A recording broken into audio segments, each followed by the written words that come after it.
കല്യാശ്ശേരി മണ്ഡലത്തിലെ ഗ്രാമീണ റോഡ് നവീകരണത്തിന് 6 കോടി രൂപയുടെ ഭരണാനുമതി ലഭിച്ചതായി എം വിജിൻ എംഎൽഎ. 30 ഗ്രാമീണ റോഡുകളാണ് പദ്ധതിയിൽ ഉൾപ്പെടുത്തി നവീകരിക്കുന്നത്. തദ്ദേശ റോഡ് പുനരുദ്ധാരണ പദ്ധതിയിൽ ഉൾപ്പെടുത്തി സംസ്ഥാന സർക്കാർ 6 കോടി രൂപയുടെ ഭരണാനുമതിയാണ് നൽകിയത്. മണ്ഡലത്തിലെ ഗ്രാമീണ റോഡുകൾ പലതും പൊട്ടിപ്പൊളിഞ്ഞും ടാറിങ്ങിളകിയും കിടക്കുന്നുണ്ട്. ഇവ പരിഹരിക്കുന്നതിനായാണ് പദ്ധതി സമർപ്പിച്ചതെന്ന് എംഎൽഎ പറഞ്ഞു. കല്യാശ്ശേരി മണ്ഡലത്തിൽ ഗ്രാമീണ റോഡുകളുടെ നവീകരണത്തിന് 6 കോടി രൂപയാണ് മുഖ്യമന്ത്രിയുടെ പ്രത്യേക നിധിയിൽ നിന്ന് അനുവദിച്ച് നൽകിയത്.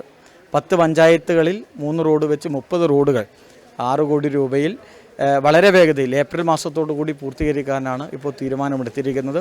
മുഖ്യമന്ത്രിയുടെ പ്രത്യേകമായ പദ്ധതിയിൽ നിന്ന് നമുക്ക് ഇത്തരത്തിലുള്ളൊരു സഹായം ലഭ്യമാവുന്നതോടുകൂടി നമ്മുടെ മണ്ഡലത്തിലെ ഗ്രാമീണ റോഡുകൾ അത് വളരെ പ്രയാസകരമായ നിലയിലുള്ള റോഡുകളെയെല്ലാം നമുക്ക് നവീകരിക്കാൻ പറ്റുന്നുവെന്ന് ഏറെ സന്തോഷമുണ്ട്.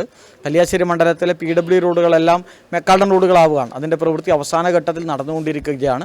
പിന്നീട് നമുക്ക് മുന്നിലുണ്ടായിരുന്ന കുറച്ച് പ്രയാസകരമായ റോഡുകൾ ഗ്രാമീണ റോഡുകളാണ്.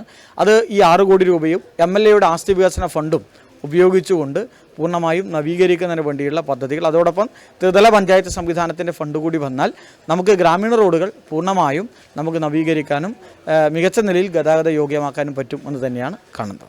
കടന്നപ്പള്ളി പാണപ്പുഴ പഞ്ചായത്തിലെ ചന്തപ്പുര വിളയാങ്കോട് റോഡ്, ഏഴോം പഞ്ചായത്തിലെ നെരുവമ്പ്രം ചെവിടിച്ചാൽ അടുത്തില റോഡ്, ചെറുതാഴം പഞ്ചായത്തിലെ നരീക്കാംവള്ളി മൃഗാശുപത്രി, അറത്തിപ്പറമ്പ് അറത്തിലമ്പലം റോഡ് തുടങ്ങി 30ഓളം റോഡുകളാണ് നവീകരിക്കുന്നത്. തുടർ നടപടികൾ എത്രയും പെട്ടെന്ന് കൈക്കൊള്ളാനാണ് തീരുമാനമെന്നും MLA അറിയിച്ചു. News bureau, Pazhayangadi.